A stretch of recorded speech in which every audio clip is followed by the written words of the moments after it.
Assalamualaikum warahmatullahi wabarakatuh.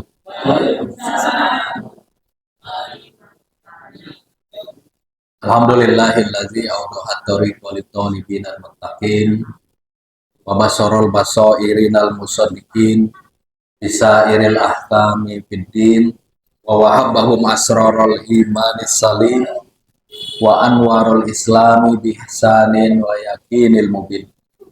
Asyhadu an la ilaha illallah wahdahu la syarikalah al-malikul haqqul mubin wa asyhadu anna muhammadan abduhu wa rasuluhu shadiqul wahdil amin.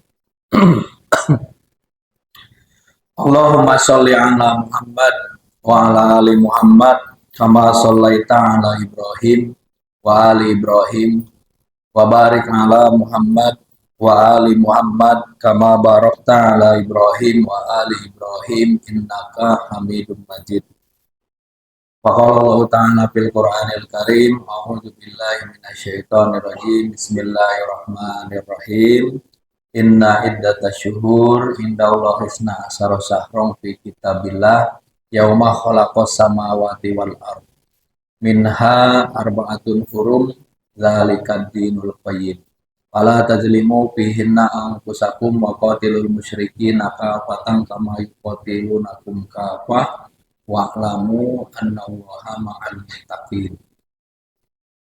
Bapak dan Ibu para sepuh rahimakumullah yang saya hormati, pimpinan cabang Muhammadiyah dan Aisyah, Harjamukti, pimpinan Ortom, pimpinan amal usaha, pimpinan daerah Muhammadiyah Kota Cirebon, Ustazah, Ustaz Yandi, dan juga ibu-ibu sekalian. Puji dan syukur alhamdulillah pada pagi hari ini kita bertemu lagi dalam kajian tarjih di pekan yang kedua. Di akhir bulan Rajab. Ya, di akhir bulan Rajab, salah satu bulan yang dimuliakan oleh Allah atau yang disebut dengan Syahrul Hurum. Jadi dalam Al-Quran kita disyaratkan bahwa bilangan bulan ketika bumi ini diciptakan itu adalah 12 bulan. Nah, itu sudah disampaikan oleh Allah dalam Al-Quran surah At-Taubah ayat 36 kalau nggak salah. A'udzubillahi minasyaitonirrajim. Bismillahirrahmanirrahim. Inna iddatasyuhuri indallahi isna asyara syahran. Sesungguhnya bilangan bulan di sisi Allah adalah 12 bulan. Yauma khalaqas samawati wal ardh, yaitu ketika bumi dan langit ini diciptakan. Jadi sudah menjadi sunnatullah ketika bumi dan langit ini diciptakan. Sunnatullahnya adalah peredaran matahari dalam setahun. Secara hitungan bulan itu 12 bulan. Makanya baik kalender Syamsiah yang dimulai dari Januari ya diakhiri dengan Desember, maupun kalender Hijriyah atau kalender Qomariyah yang berdasarkan hitungan bulan Qomar, dimulai dengan Muharram, Safar, Rabiul Awal, Rabiul Akhir, Jumadal Ula, Jumadah Tsaniyah, apalagi Bu?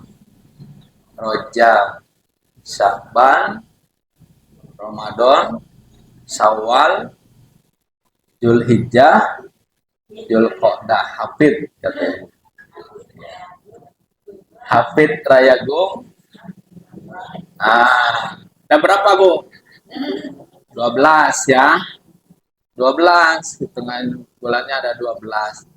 Tapi kata Allah apa? Minha arba'atun hurum. Dari 12 itu ada 4 bulan yang ada 4 bulan. Dari 12 bulan itu ada 4 bulan yang termasuk Syahrul Hurum, bulan yang dimuliakan. Karena ada beberapa peristiwa agung di dalamnya. Dalam hadis kemudian disebutkan 4 bulan itu salah satu mutawaliyatun. 3 diantaranya terjadi secara beruntun. Zulqa'dah, Zulhijjah, dan Muharram. Ya, Zulqa'dah, Zulhijjah, Muharram itu 3 bulan yang dimuliakan. Ada satu lagi yang terpisah, yaitu Rojab. Rojab mudoro baina Jumadai wasakban. Rojab itu kemarin disebutkan adanya di antara Jumadil Akhir dan Syakban. Nah, kita hari ini sudah berada di salah satu bulan yang dimuliakan, bahkan bagian akhir, minggu terakhir di bulan Rojab. Ketika kita masuk ke bulan yang dimuliakan, itu ada perintah khusus dari Allah, yaitu apa? Fala tajlimu fihinna anfusakum. Jangan mendolimi dirimu sendiri. Tidak boleh mendolimi dirimu sendiri. Dalam tafsir Ibnu Katsir disebutkan, mendolimi diri sendiri itu bukan hanya di dalamnya termasuk maksiat. Bukan hanya itu. Tapi minhum man yaumuhu misla amsihi. Orang-orang yang hari ini sama dengan hari kemarin, sama, bukan lebih jelek, ini sama. Ya. Bulan ini bulan ini sama dengan bulan kemarin, itu juga termasuk orang yang menzolimi diri sendiri. Ya, makanya kita kan berusaha untuk bagaimana terus meningkatkan ibadah-ibadah kita. Nah, walaupun ini adalah bulan Rajab, yang dalam hal ini menurut para ulama ada Rajab itu ada 19 nama, 18 nama. Bu, sama niyata asaro isman. Rajab itu sebetulnya punya 18 nama. Selain Rajab, dikatakan Rajab li'annahu kana yarjumu fil jahiliyah.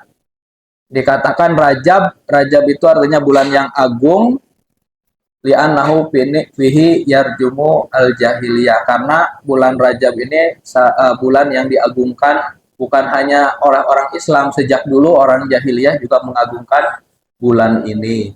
Makanya disebut Rajab. Alasannya karena orang-orang jahiliyah zaman dulu juga mengagungkan bulan ini. Rajab disebut Al-Asom, artinya bulan yang sepi. Asom, tidak terdengar, tidak bisa mendengar, atau tidak terdengar, atau tuli. Nah, kenapa? Karena di bulan Rajab ini tidak terdengar adanya pedang yang beradu.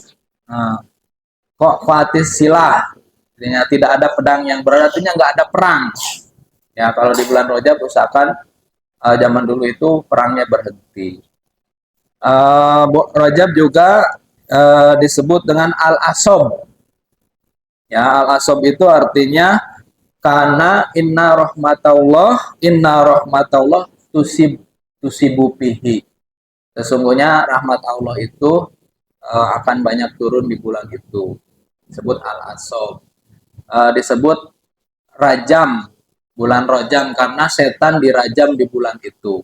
Dan seterusnya ada 18 nama kalau menurut fikih. Nah, pada sekalian, dalam himpunan putusan Tarji atau dalam fatwa Tarji disebutkan hadis-hadis yang terkait dengan bulan Rajab dari awal sampai akhir itu ternyata kualitasnya tidak ada yang sampai kepada kualitas hadis yang sahih.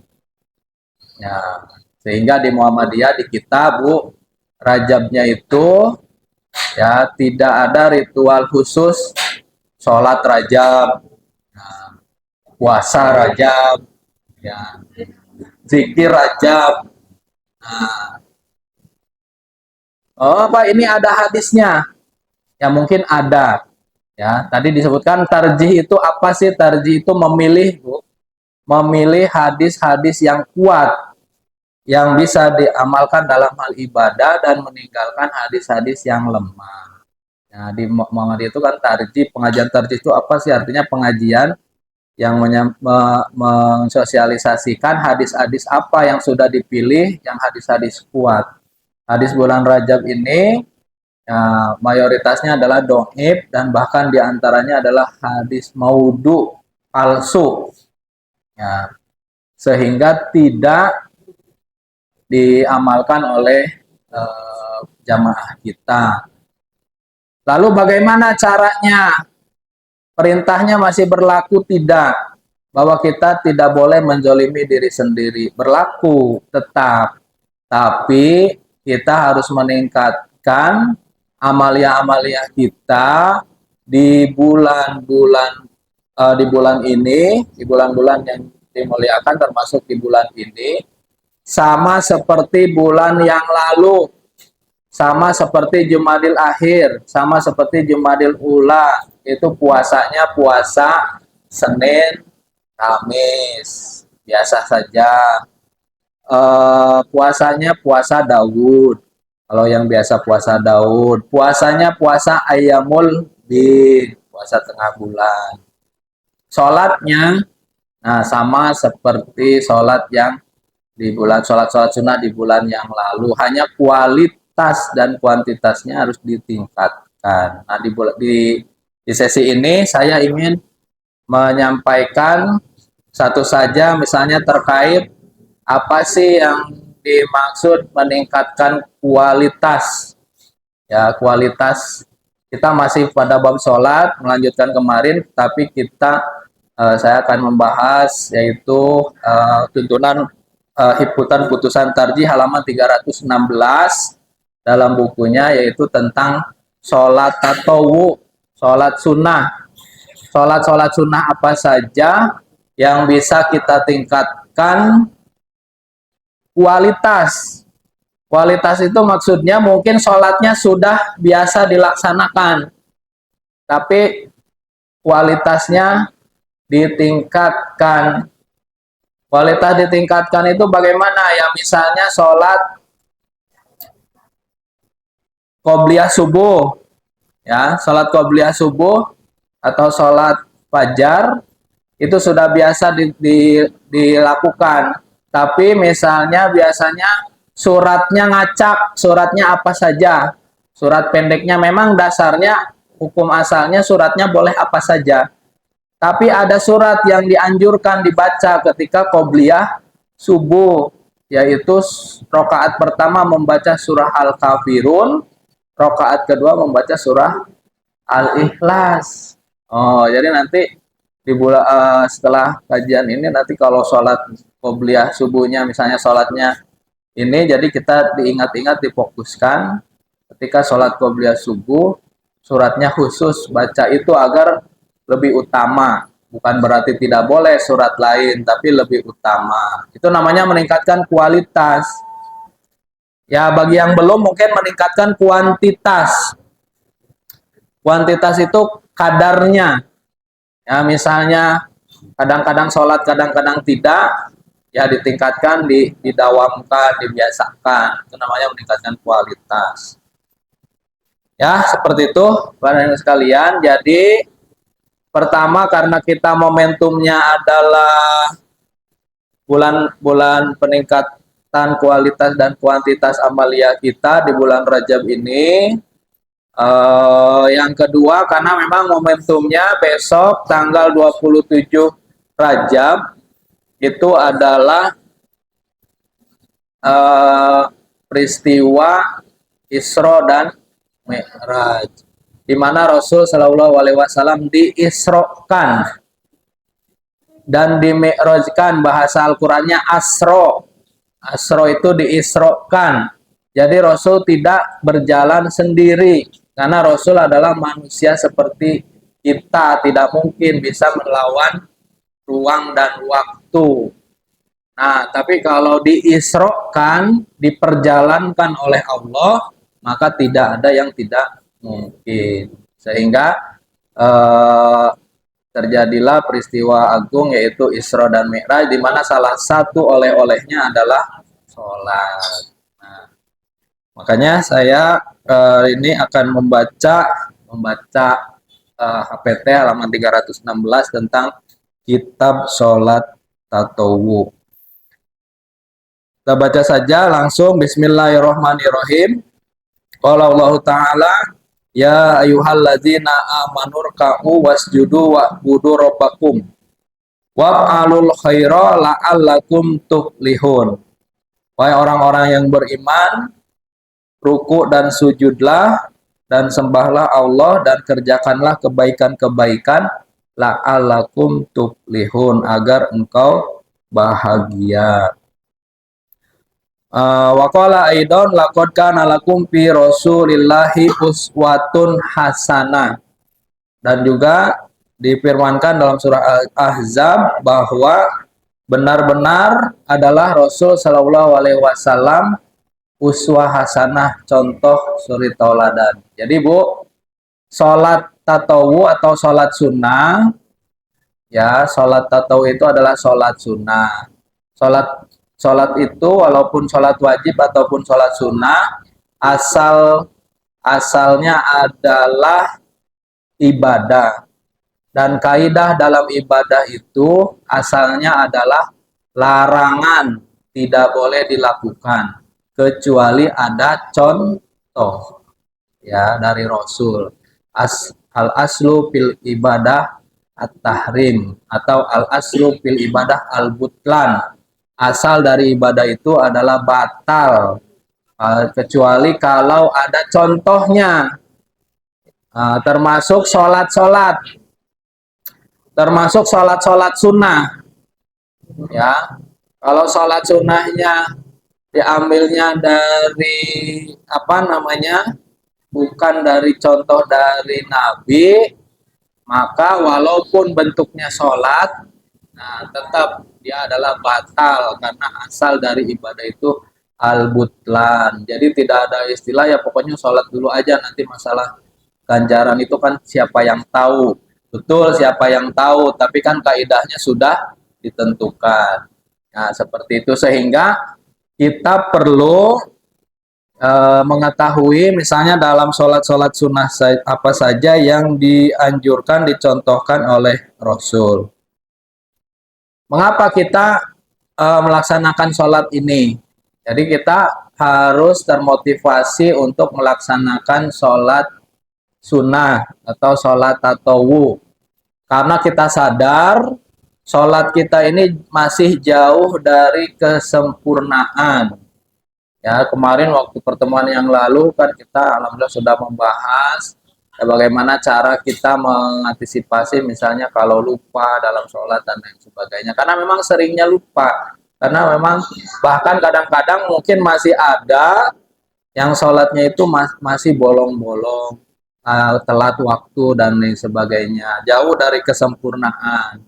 Sehingga kalau sholat kita merasa jauh dari kesempurnaan, kata Rasul, yang memenuhi kekurangan itu adalah sholat sunnah. Gitu. Kalau sholat kita, sholat wajibnya kurang bagus, nanti akan dibaguskan oleh sholat sunnah. Makanya orang yang tidak pernah sholat sunnah, atau mengabaikan sholat sunnah, maka mungkin kalau bisa perspektif negatifnya mungkin katakan sombong. Sombong amat, mungkin merasa sholatnya sudah sempurna, tapi tidak perlu lagi sholat sunnah. Tapi kalau kita merasa kurang, otomatis kita akan semangat sholat sunnah. Kenapa? Kata Rasul begini, awalu mayuhasabu bihil abdu yaumal qiyamati sholatuhu. Awal mula yang akan dihisab oleh Allah seorang hamba nanti di hari kiamat adalah sholatnya. Wa in kana atammaha kutiba lahu tamatan. Kalau sholatnya sudah sempurna, sholat wajibnya sempurna, maka akan dituliskan pahala yang sempurna. Ya, jadi kalau sholatnya sempurna, gerakan bacaan waktunya sempurna, maka Allah akan tuliskan pahala yang sempurna. Nah, wa in lam yakun atammaha, tapi misalnya ketika sholatnya pahalanya tidak sempurna, ketika dicek pahalanya tidak sempurna. Sempurna itu bagaimana, wallahu a'lam, tapi biar misalnya biar paham kiasnya, mungkin kalau kalau nilai di sekolah nilai sempurna 100, ya misalnya ini dapat nilainya cuma 60, cuma 70, kan nggak sempurna. Nah, bagaimana menyempurnakannya biar 100? Nah, pas dicek kata Allah, dicoba lihat sholatnya, kata malaikat sholatnya tidak sempurna nilainya. Apa kemudian? Faqala Allah lil malaikat, maka Allah akan berfirman kepada malaikat, ungzur hal tajidu li abdi minat tatawu'i fai fatuk miluna, ya. Cobalah lihat malaikat, kalau memang sholatnya itu enggak sempurna, coba dilihat amalan sunnahnya, sholat sunnahnya. Kalau ada sholat sunnahnya, maka sempurnakan sholat pahalanya. Jadi pahala sholat sunnah itu menyempurnakan pahala sholat wajib. Jadi sekali lagi, ya, dengan kita melaksanakan sholat sunnah, maka kita bisa menyempurnakan pahala sholat wajib kita. Salah satu manfaatnya, diantara selain manfaat yang banyak. Oh, kalau gitu saya mau sholat sunnah sebanyak-banyaknya, boleh. Tapi kembali lagi, sholat sunnahnya harus sholat sunnah yang dicontohkan oleh Rasul. Apa? Salawatu tatawu'i al-maksuratu kamadalat alaihil ahadis hiya. Ya. Jadi sholat-sholat sunnah, kata Pak Arif, tidak semua mungkin bisa kita amalkan. Kenapa? Karena diantaranya ada hadis-hadis yang menyatakan ini adalah sholat sunnah, tapi hadisnya lemah. Doib, hadisnya lemah. Lemahnya hadis itu ya banyak faktor. Bisa jadi karena yang menyampaikannya kurang dipercaya. Nah, maka tarjih ini tadi di awal kita sudah menyampaikan, tarjih ini adalah tugasnya memilih di antara hadis-hadis sholat sunnah apa saja yang bisa kita lakukan. Ternyata setelah diperiksa oleh majelis tarjih, sholat sunnah yang bisa kita lakukan karena hadisnya kuat itu ada 11. Ya, ada 11. Apa? Yang pertama sunnatul wudu, sholat sunnah wudu. Nah, apa sholat sunnah wudu nanti kita bahas. Kemudian rakaatani bainal azanain, 2 rakaat di antara azan dan iqomah. Tahiyatul masjid, sholat tahiyatul masjid. Ya, keempat sholatul rawatib, sholat rawatib, sholat qobliyah ba'diyah. Sholatul lail, sholat malam. Sholatul duha, sholat duha. Sholatul safar, sholat safar. Sholatul istikharah, sholat istikharah. Sholatul idain, sholat 2 hari raya. Sholatul kusufain, sholat 2 gerhana. Sholat istisqa, sholat minta hujan. 11. Tuh, ibunya nyari-nyari, mana Pak, kok nggak ada sholat tobat? Nah, Pak, kok nggak, Pak, kok nggak ada sholat syuruk? Nah, misalnya sholat isyraq. Nah, berarti kalau yang tidak ada dari yang 11 ini, berarti kalau ada hadisnya itu belum masuk kepada kriteria manhaj tarjih, yaitu hadis yang kuat. Nah, ya Bu. Ya.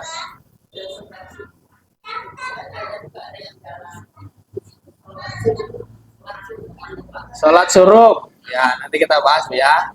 Sholat syuruk. Jadi 11 dulu ya, ingat-ingat. 1 sholat apa? Sholat wudhu atau sholat tuhur. 2 sholat Apa? Sholat rokaatain bainal azanain, sholat antara azan dan iqomat.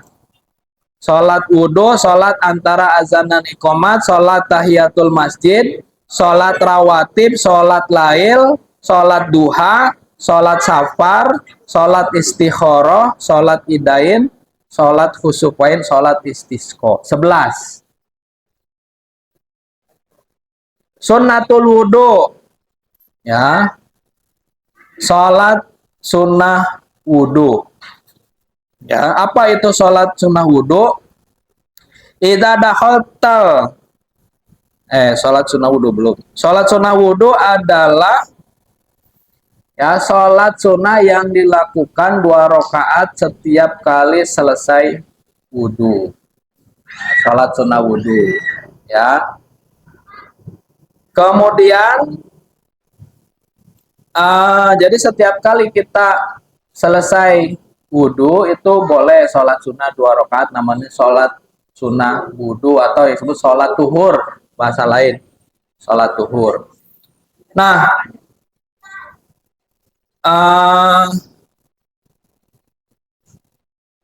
kita baca saja dari awal. Tatohar, belum. Bersucilah. Ya, jadi setiap kita bersuci maka kita ada 2 sholat, yaitu ada 1 sholat yaitu sholat sunnah wudhu. Bisa kita laksanakan sholatnya seperti sholat biasa, tapi niatnya niat sholat tuhur, niat sholat 2 rakaat sholat sunnah wudhu. Kemudian rokaatani ba'dal azanain, 2 rakaat diantara azan dan iqomah. Jadi 2 rakaat antara azan dan iqomah itu maksudnya adalah sholat rawatib, qobliyah, ba'diyah. Kalau zuhur, qobliyah, ba'diyah. Jadi, nah banyak yang salah mengartikan sholat di kita juga di sini karena disebutkan rokaatani bainal azanain, dikiranya itu adalah sholat antara azan dan iqomah, sholat sendiri, sholat yang tersendiri maksudnya. Makanya oleh fatwa tarjih diperjelas yang dimaksud dengan sholat tu baina azanain, sholat di antara azan dan iqomah yang dituliskan dalam HPT kitab sholat tatawu ini maksudnya adalah sholat rawatib, bukan sholat khusus. Jadi sholat rawatib yang dilakukan antara azan dan iqomah berarti qobliyah. Ya, sholat qobliyah. Qobliyahnya bagaimana nanti kita bahas dalam sholat rawatib. Kemudian sholat tahiyatul masjid, ya, 2 rakaat sebelum masuk masjid, sholat rawatib, sholat qobliyah ba'diyah, sholat lail, sholat duha, sholat yang dikerjakan di waktu pagi. Sholat duha itu sholat yang dikerjakan di kala waktu duha ketika matahari akan meninggi. Sholat duha itu ada 2 nama. Yang pertama namanya isrok atau sholat suruk. Sholat suruk itu adalah sholat duha di awal waktu duha.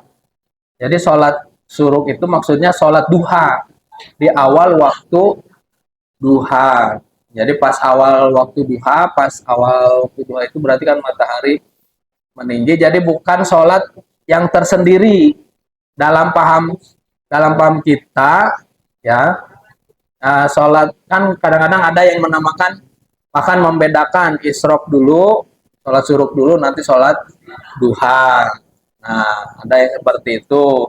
Nah, di kita bukan seperti itu maknanya. Yang disebut sholat suruk adalah sholat duha yang awal waktu. Sholat isrok ketika matahari baru naik, nah, maka sholat suruk. Karena sholat duha itu kan bisa sampai mungkin sekitar jam 8, setengah 9 masih bisa, ya gitu ya. Nah, tapi yang waktu pagi banget, misalnya jam setengah 7, ya mungkin jam, tergantung waktunya ya. Nah, awal waktu itu bisa disebut sholat suruk, sholat matahari. Jadi sholat duha sama dengan sholat suruk itu sama-sama, hanya sholat suruk itu di awal waktu. Jadi beda dengan pandangan yang biasanya orang-orang sufi, orang-orang tasawuf, dia membedakan sholat duha dan sholat suruk. Sholat suruk itu dia sendiri, biasanya sholat subuh dulu, sholat subuh, nunggu sebentar, nanti agak terang dia sholat lagi, sholat suruh. Nah, itu orang tasawuf. Kalau orang tasawuf mengerjakannya seperti itu, orang tarekat. Tapi kalau di dalam paham fikih kita, bagaimana disampaikan oleh Ustadz Adi Hidayat juga bahwa isyraq itu ada artinya sholat duha awal waktu. Nah, seperti itu. Kita lihat pada ibu ya. Tatohar lihadhil masnunati tohurotaka lil faraid. Setiap sholat yang kita lakukan, sholat tatawu ini harus diawali dengan bersuci dulu wudhu. Ya. Wasoliha fil baiti wala mani'a fi ghairihi. Jadi sholat sunnah itu boleh dilaksanakan di rumah, boleh dilaksanakan di masjid. Jadi Muhammadiyah tidak fanatik terhadap tempat. Ya, kadang-kadang kan ada yang sholat sunnah mah lebih bagus di rumah. Nah, sholat sunnah itu lebih, ya, memang keterangannya seperti itu, tapi bukan berarti tidak boleh di masjid. Nah, jadi boleh kalau di rumahnya tidak. Makanya disebutkan di sini ya, wasoliha fil bait. Jika memungkinkan sholatlah di rumahmu, wala mani'a fi ghairihi. Ya, dan tidak dilarang untuk dilaksanakan di tempat lain. Wa yajuzu laka arrohilati fis safari ainama tawajjahat. Sholat sunnah itu boleh juga dilaksanakan di dalam safar perjalanan, di dalam kendaraan. Ya, jadi melaksanakannya bagaimana kita dalam kendaraan, karena kadang-kadang ada yang ragu, Pak. Ada yang ragu sholat wajib saja dikosor, ya kan? Ini tiba-tiba kita pengen sholat sunnah yang wajib saja dikurangi. Nah, gitu kan, yang wajib saja dikurangi, tiba-tiba ini nambahin sholat sunnah. Ada orang yang ragu seperti itu, sehingga di sini disampaikan pernyataannya wayajuzu ala rohilati fis safar. Boleh sholat sunnah itu dilaksanakan dalam kendaraan ainama tawajjahat, bahkan menghadapnya juga mengikuti kendaraan boleh, tidak mesti ke arah kiblat. Walaka antusolliyaha munfaridan au fi jamaatin. Boleh juga sholat ini ada yang dilaksanakan secara munfarid, ada yang dilaksanakan secara berjamaah. Sholat lail berjamaah, sholat idain berjamaah misalnya ya. Iman au kunta idan. Sholat sunnah ini boleh dilaksanakan berdiri atau duduk. Ya, kalau sudah uzur usia pengen sholat sunnah tapi pegel, udah nggak kuat, apalagi sholat tarawih, ya misalnya boleh sambil duduk, ya. Walaka antusolliha munfaridan, iman kunta idan.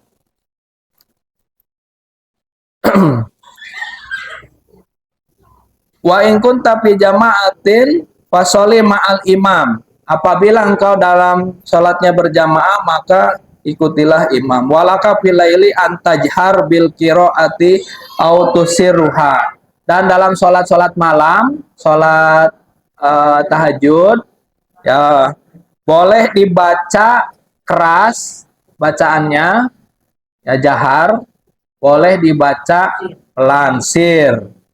Nah, wayah sunu bika al wasat, tapi yang paling bagus bacaannya itu dibaca lirih. Lirih itu tidak terlalu keras, tidak terlalu pelan, kedengaran oleh diri sendiri. Jadi kalau sholat tahajud misalnya, nah ini yang disebut peningkatan kualitas tadi yang disebut, misalnya tahajudnya sudah biasa, tapi biasanya sir pelan aja untuk buat dibacanya nggak terlalu keras. Nah, disarankan nanti kalau sholat lain lagi, nah al-wasat, ya, lirih agak keras sedikit, ya, kedengaran sama sendiri, apa? Ya. Wa ida arabta maktubata ba'da inqidoiha awil aksa wafsil bainahuma bil kalami awil huruj binahwil intikol. Nah ini ya, kita dianjurkan untuk memisahkan sholat wajib dan sholat sunnah.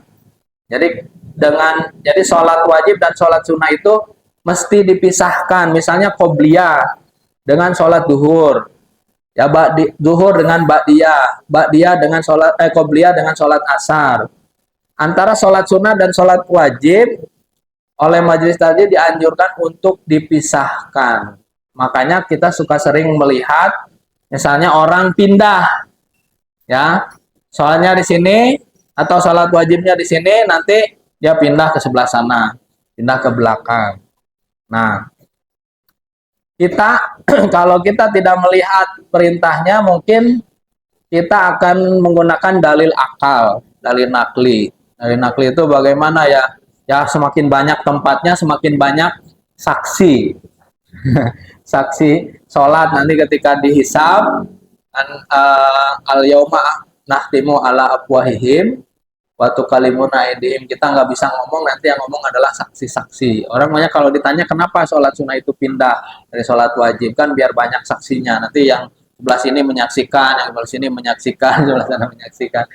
Nah, ternyata bukan seperti itu. Memang ada perintahnya dari Rasul. Ya, perintahnya jangan mengumpulkan sholat sunnah dan sholat wajib kecuali ya dipisahkan dengan dua cara. Tapi cara memisahkannya itu ada dua cara, bukan hanya pindah. Bagaimana kalau nggak pindah nih, ibu-ibu di belakang misalnya udah tempatnya sempit, bagaimana tidak pindah? Bisa. Nah, ada dua cara memisahkan sholat wajib dan sholat fardu, sholat sunnah, dipisahkan dengan cara apa? Walaka antatakallam, dipisahkan dengan ngomong, ucapan yang di luar ucapan sholat. Assalamualaikum warahmatullahi wabarakatuh. Assalamualaikum warahmatullahi wabarakatuh. Gimana kabarnya Bu? Oh iya, baru kelihatan lagi sih. Iya, ya udah. Udah berdiri lagi, nggak usah pindah karena sudah dipisahkan oleh kataan. Nah, itu juga sama, bapak-bapak juga sama. Kalau kondisinya tidak memungkinkan pindah, nggak mesti pindah, makanya disebut ya wafsil bainahuma bil kalami awil khuruj. Pisahkanlah sholat wajib dan sholat sunnah itu dengan berkata-kata atau berpindah atau keluar. Keluar dulu, masuk lagi boleh. Pindah boleh. Ya. Nah, ini yang disebut tadi meningkatkan kualitas. Tadi kan dari awal temanya karena ini bulan Rajab, kita tingkatkan kualitas. Sholatnya seperti sholat yang lalu, tapi tingkatkan kualitas. Kualitasnya apa? Biasanya tidak dipisahkan antara sholat fardu dan sholat wajib. Di situ sholat, wajib, di situ sholat. Mulai sekarang pisahkan. Bagaimana pisahkannya? Pindah, kalau nggak pindah ngomong dulu. Berbicara dengan yang sebelahnya. Memisahkan. Apalagi kita untuk meningkatkannya, apalagi ya begini, untuk meningkatkannya diantaranya yang lain adalah kalau kita masuk masjid kemudian sholat tahiyatul masjid sebelum duduk, masuk masjid doa, masuk masjid kemudian sholat tahiyatul masjid, itu sudah rutinitas kita. Sekarang tingkatkan kualitasnya. Apa maksudnya? Datang ke masjid, baca sholawat dulu sebelum doa masuk masjid. Suka baca sholawat tidak? Kalau doa kalau masuk masjid. Nah, makanya itu kita tingkatkan. Ya, maksudnya kita tingkatkan. Mungkin sholat tahiyatul masjidnya sudah biasa. Dan Muhammadiyah kadang-kadang dianggap Muhammadiyah anti sholawatan. Nah, bukan anti sholawatan, Muhammadiyah juga menganjurkan untuk sholawatan. Contoh ini, idza dakhaltal masjidah fasallim ala Nabi Shallallahu alaihi wasallam. Kalau engkau masuk ke masjid, yang pertama dilakukan adalah bacalah sholawat kepada Nabi. Kemudian barulah wakul Allahumma ftahli abwaaba rahmati. Kemudian baru doa. Nah, yang biasa langsung doa, tingkatkan. Tingkatkannya sholawat. Ya. Nah, kemudian sholat 2 rakaat. Kemudian sholat antara azan dan iqomat. Jadi antara azan dan iqomat itu di Muhammadiyah tidak dibuat budayakan puji-pujian, tidak dibudayakan solawatan. Bukan Muhammadiyah anti puji-pujian, bukan Muhammadiyah anti solawatan, ya. Tapi tempatnya bukan di situ, ya. Antara azan dan iqomah itu, ya, bukan mending-mendingan. Daripada sepi mending-mendingan puji-pujian aja. Nah, kan kayak gitu, ya. Tapi di kita memang sengaja dibuat sepi. Kenapa? Karena ada perintah khusus. Apa perintahnya? Ya, pertama doa. Antara azan dan iqomah itu doa yang tidak ditolak. Doa bainal azan wal iqomah la yuraddu. Doa antara azan dan iqomah adalah waktu yang mustajab. Banyak waktu yang mustajab, misalnya sepertiga malam, waktu yang mustajab, jam 2, jam 3 malam, berdiri, sholat, kemudian doa, itu waktu yang mustajab. Kadang-kadang di mana? Kadang-kadang kalau Arif sih, kalau saya sih masih tidur. Kan gitu kelewat lagi, ya kan? Di mana lagi? Baina khutbatain, di antara dua khutbah.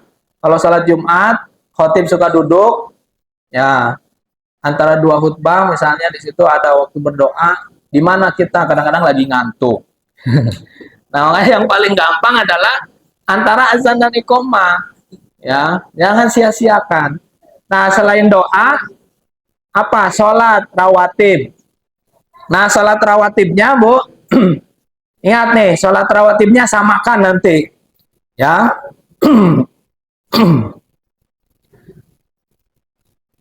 Nih, sholat rawatibnya adalah Soli qobla zuhri rokaatain au arba'an. Sholatlah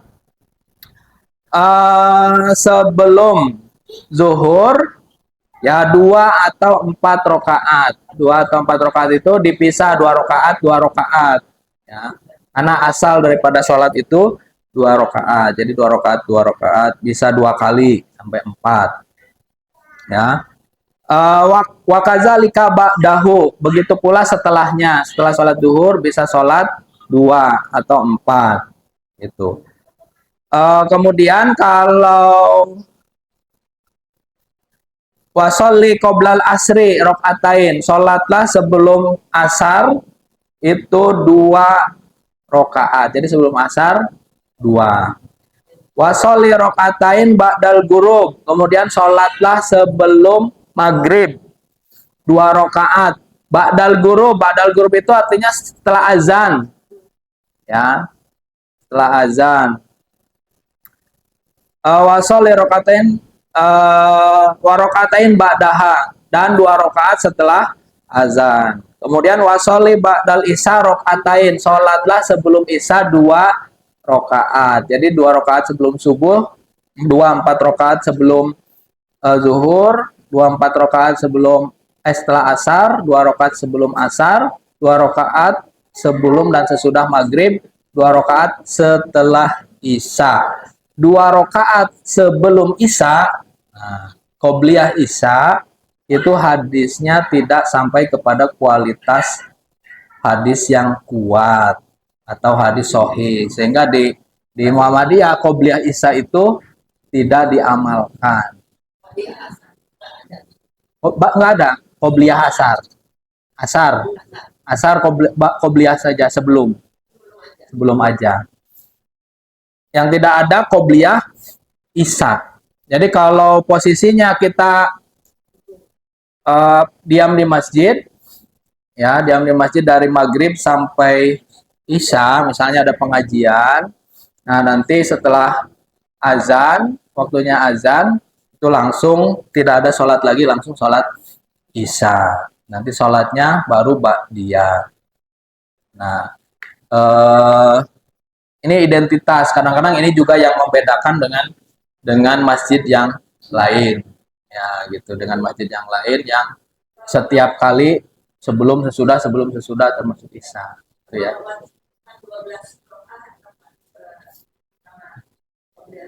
Coba dihitung 2, 4 udah 10, ya. 2 rakaat sebelum asar 12, ya. 2 rakaat, 4 rakaat sebelum maghrib udah 16. 2 rakaat setelah Isya 18. Ya. Ya. Qobliyah subuh 2. Qobliyah zuhur 2 atau 4. Kan taruhlah 4. Ya. Berarti berapa? 6. Ba'diyah zuhur 2 atau 4. Taruhlah hitung 4. Berarti 10. Qobliyah asar 12. Ya. Qobliyah maghrib 2. Qobliyah ba'diyah maghrib 2. Udah 14. Udah 16.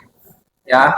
Ditambah satu lagi ba'diyah isya 18. Ya. Ba'diyah qobliyah isya tidak ada. Nah, dari setiap qobliyah itu semuanya yang sholat seperti biasa, kecuali ada perintah khusus di dalam qobliyah maghrib, dianjurkan membaca qobliyah subuh, dianjurkan membaca surat tertentu. Ya, yang paling mudah adalah surah Al-Kafirun dan surah Al-Ikhlas. Jadi tingkatkan kualitasnya, misalnya sudah terbiasa melakukan, ya maka lakukan seperti itu.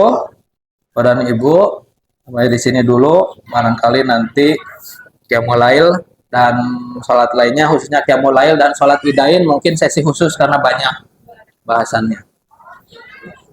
Sampai di sini dulu, sampai sholat rawatib. Barangkali ada yang tanyakan, silakan. Ya Bu.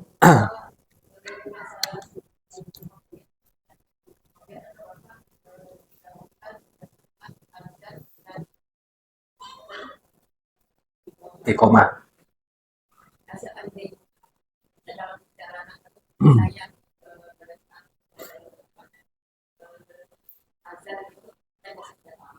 Ya. Ya.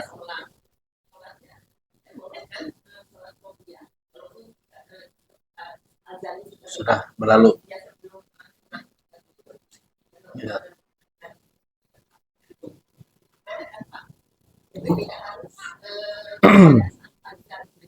Baik, tadi sebutkan ada sholat bainal azanain, sholat di antara azan dan iqomah. Maknanya, Bu, patokannya bukan azan masjid. Ya, kalau kita sholatnya di masjid adalah azan masjid. Kalau kita sholatnya di rumah, maknanya kita dianjurkan juga, walaupun kita tidak di masjid.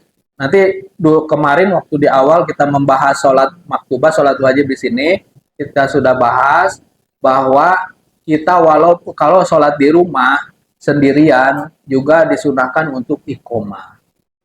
Jadi bukan hanya iqomah itu di masjid. Jadi setiap kali sholat wajib, sholat fardu, kita dianjurkan iqomah. Jadi batasnya azan dan iqomah kalau kita sholat di rumah bagaimana? Misalnya masih ada tamu atau misalnya sholatnya di tengah waktu atau di akhir waktu, masih boleh tidak qobliyah ya sebelum kita iqomah, sebelum sholat ya bisa.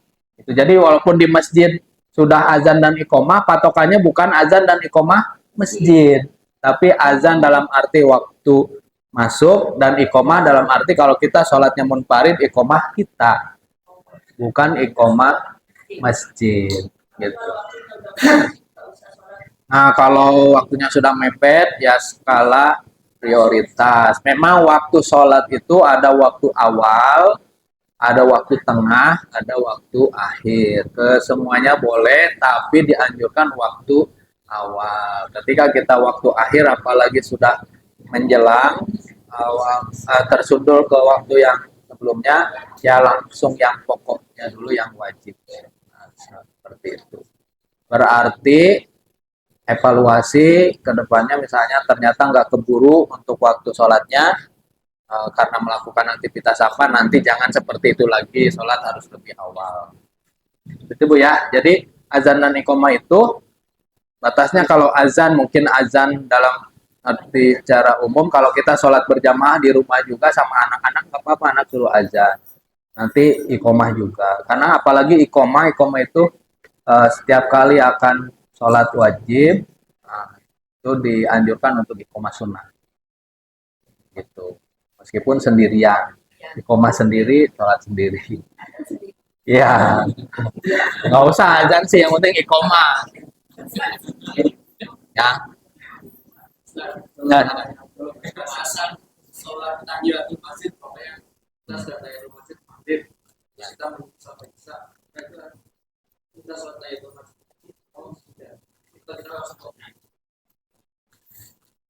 Sholat tahiyatul masjid itu perintahnya idza dakhaltal masjid, setiap kali masuk masjid. Jadi kalau kitanya tidak keluar dari masjid, berarti sholat tahiyatul masjidnya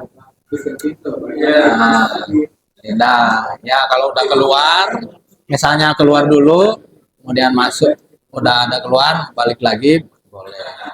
Jadi masjid itu, kalau di pembahasan tentang masjid, dulu diskusi di pimpinan majelis tajid pimpinan wilayah Muhammadiyah tahun berapa gitu, saya masih mahasiswa, kalau nggak salah itu ada namanya fikih masjid, kajian tentang masjid. Di antaranya ada kajian tentang batas masjid.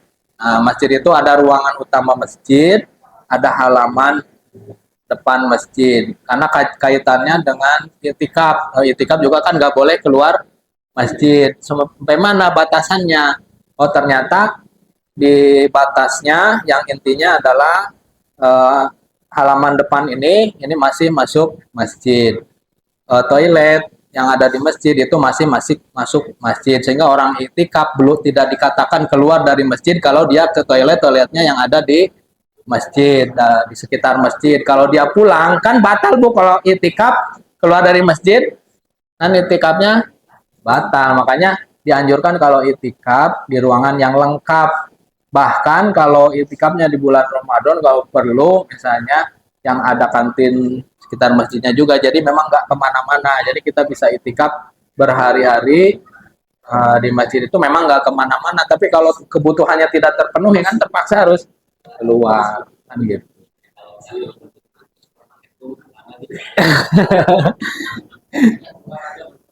Ya gitu Pak ya. Jadi kalau nggak keluar masjid ya sudah.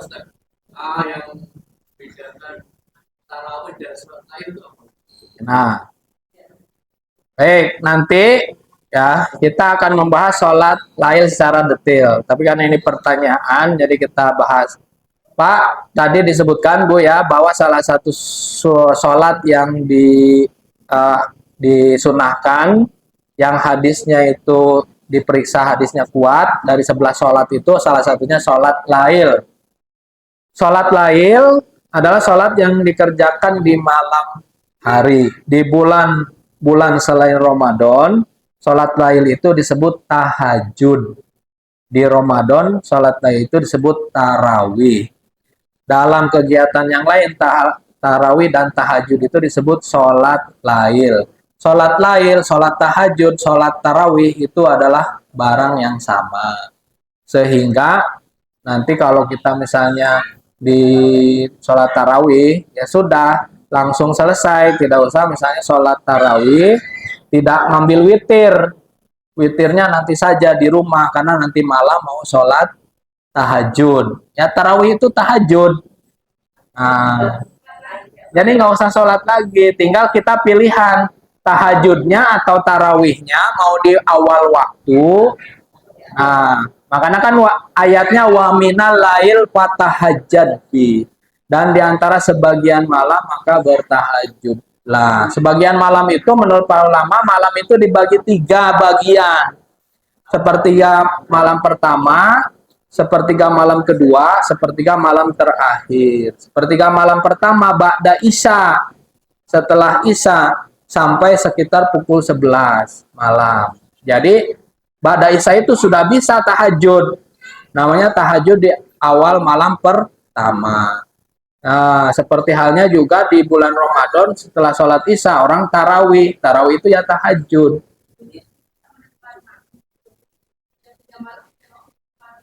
Nggak usah, karena itu yang sama. sholat yang sama.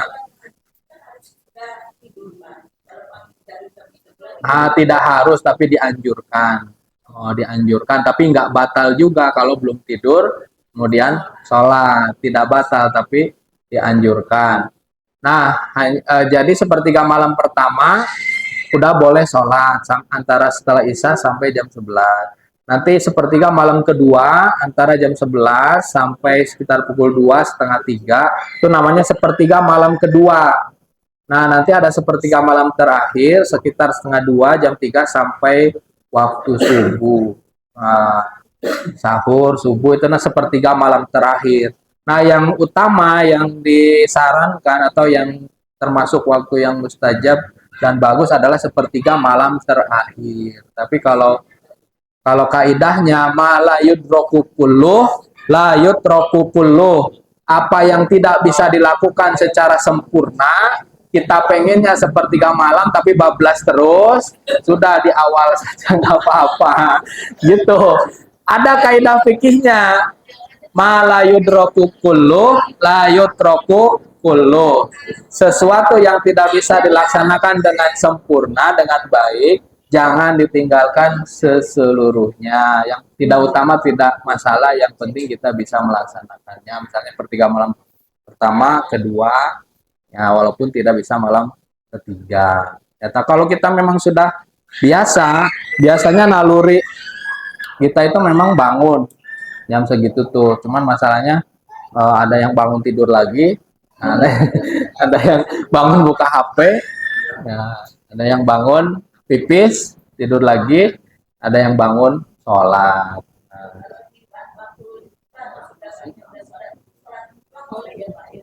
So, so, ya,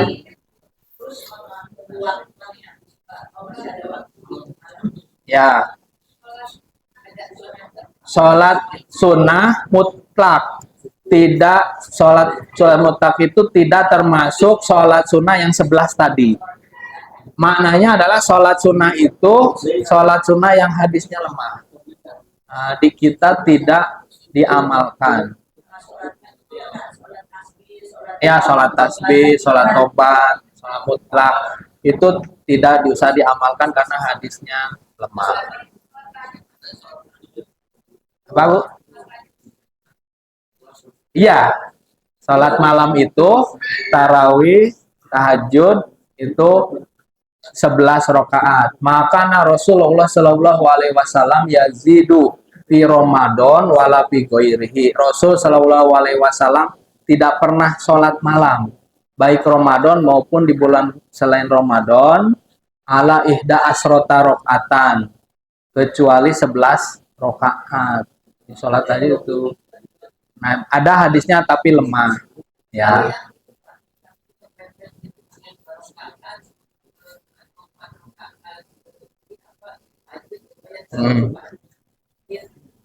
Ya, kita lihat lagi. Maka Rasulullah Shallallahu Alaihi Wasallam, Rasul Shallallahu Alaihi Wasallam yazidu lebih, tidak pernah sholat lebih.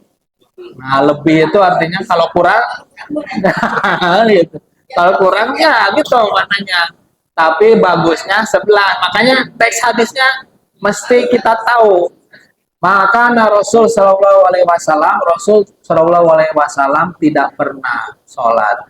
Yazidu fi Ramadan wala fi ghairihi, baik Ramadan maupun bukan Ramadan, ala ihda asrota rakaatan, sholat kecuali 11. Caranya ya, yusolli rakaatain wa yutiru biwahidatin. Cara yang pertama, sholat 2 rakaat, witirnya 1. Berarti gimana caranya jadi 11? 2, 2, 2, 2, 5 kali, witir 1. Jadi 11. Itu cara yang pertama. Cara yang kedua, yusolli arba'an, sholat 4 rakaat, walatas al husnihinna wa tulihinna, jangan tanya bagus dan panjangnya sholat Rasul, walaupun sholat yang 4 maksudnya nggak buru-buru. Nah, wa yusolli arba'an, summa yusolli arba'an, kemudian sholat 4 lagi, summa yusolli salasan, kemudian sholat 3. Jadi caranya ada 2, 4, 4, 3, atau 2, 2, 2, 2, 2, 1. Boleh seperti itu.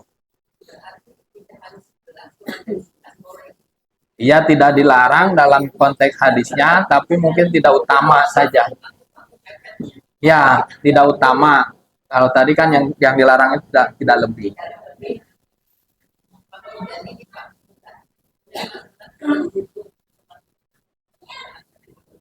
Hmm.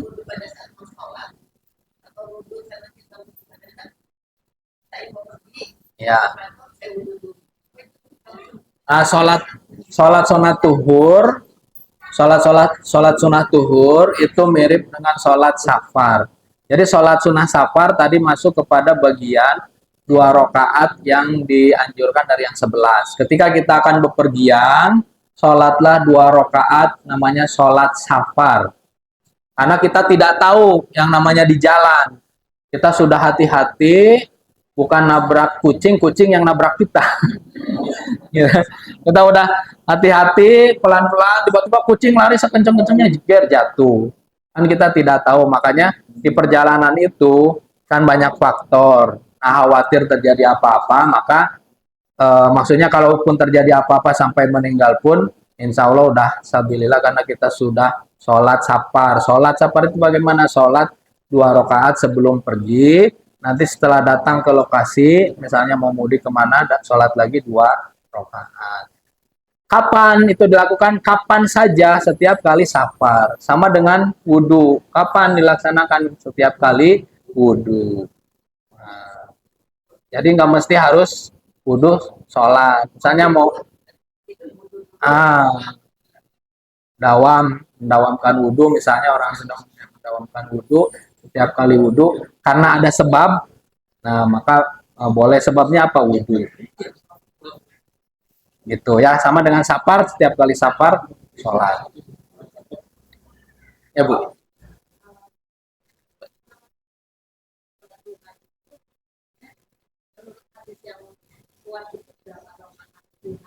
Ya.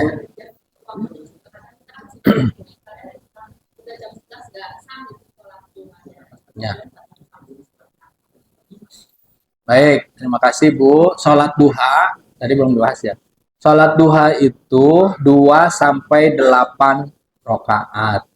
Minimal 2, ya boleh sampai maksimal 8. Cara mengerjakannya masna-masna 2-2. Jadi kalau sholat duha tidak ada isyarat, makanya harus sesuai dengan contoh 4-4.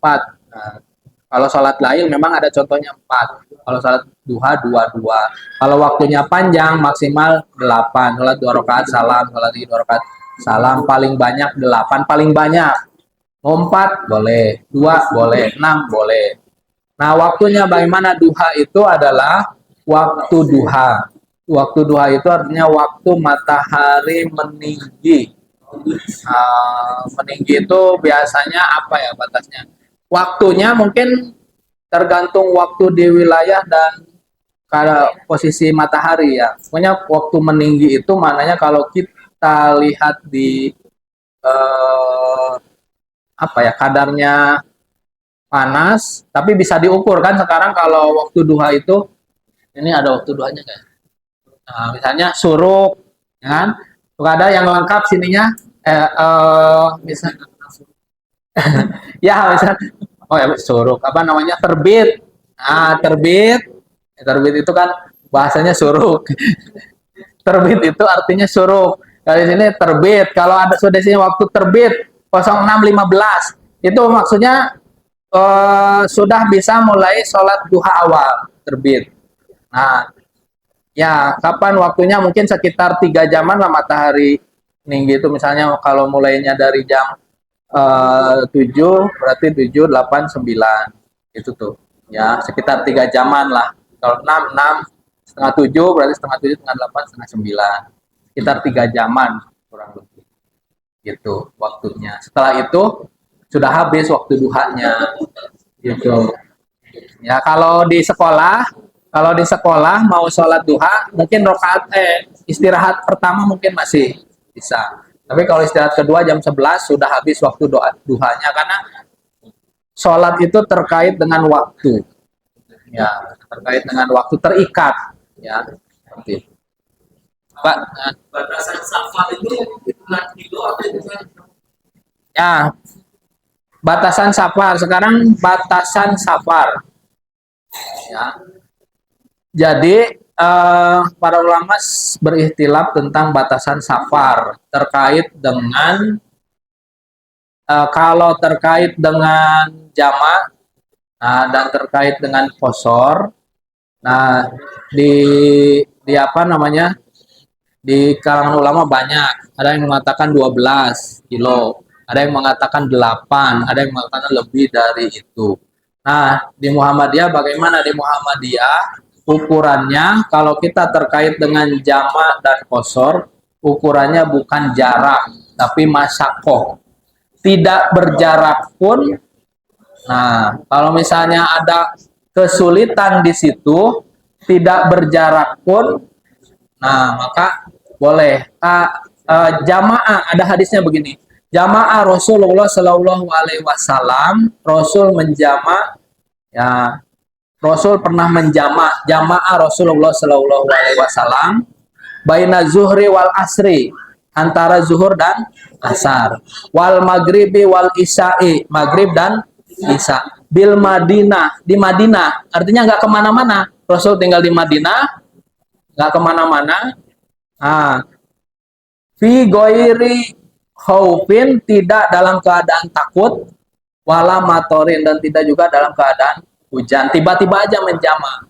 Jadi hadis ini kemudian dipakai oleh majelis tarjih sehingga kalau kegiatan Baitul Arqam kayak ibu-ibu yang sedang dilakukan itu SPM, standar pengelolaan Baitul Arqam, kalau kita orangnya banyak, tempat wudhunya sedikit, kamar mandinya sedikit, maka sholatnya dijama dan dikosor.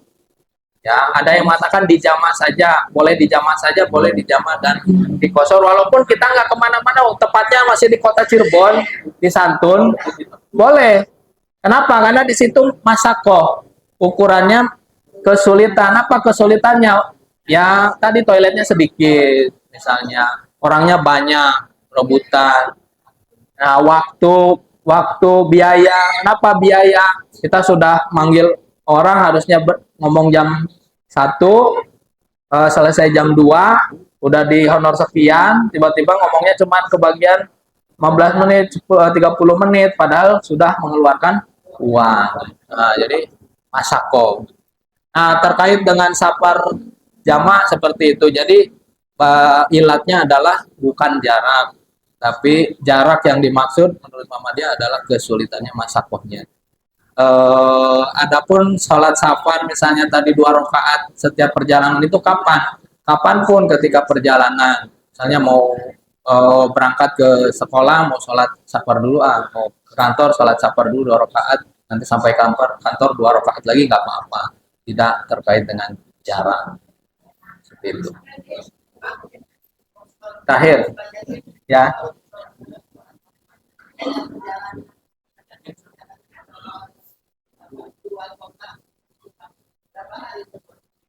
Oke, berapa hari jumhur ulama, ya, mengategorikan sholat yang dikosor itu adalah 3 hari. Ya, kiasan terhadap doib, tamu, orang yang disebut bertamu itu kewajiban orang menjamu tamu adalah 3 hari. Ya, setelah 3 hari maka bukan tamu lagi, sudah tidak lagi kewajiban. Walaupun misalnya saudara kita masih tinggal di situ, kita mau ngasih makan, suguhan dan lain-lain, maka itu jadinya sedekah bukan keharusan. Tapi yang 3 hari awal itu adalah keharusan. Sehingga ketika sedekah orang bertamu itu tidak rugi karena dia akan pergi dengan membawa dosa-dosa kita, ini menghapuskan dosa, karena kita sudah melakukan kebaikan. Nah, karena di ukurannya 3 hari, maka perjalanan juga jamaah kosongnya 3 hari. Mungkin dianjurkan.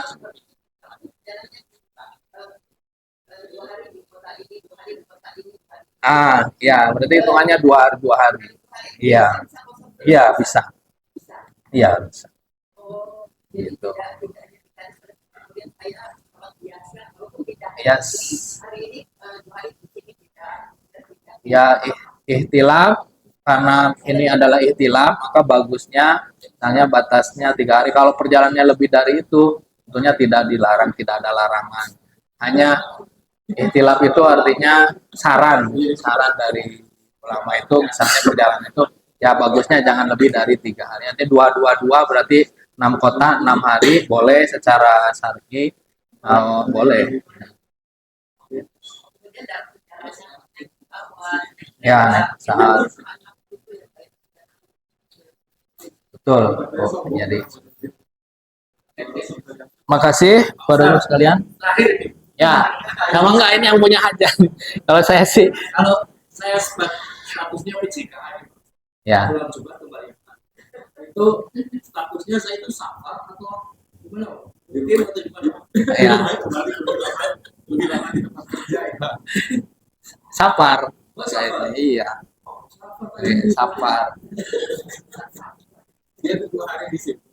Ya, ya, Lebih lama di tempat kerja dan ya, kalau di sini bisa ya kalau kita kias ke fikih yang apa darurat kayak dokter, ya dokter misalnya jam kosor setiap kali di rumah sakit dia hitungnya adalah masih, padahal dia kerjanya di situ, sehari-hari di situ, bahkan mungkin lebih banyak di situ tempatnya.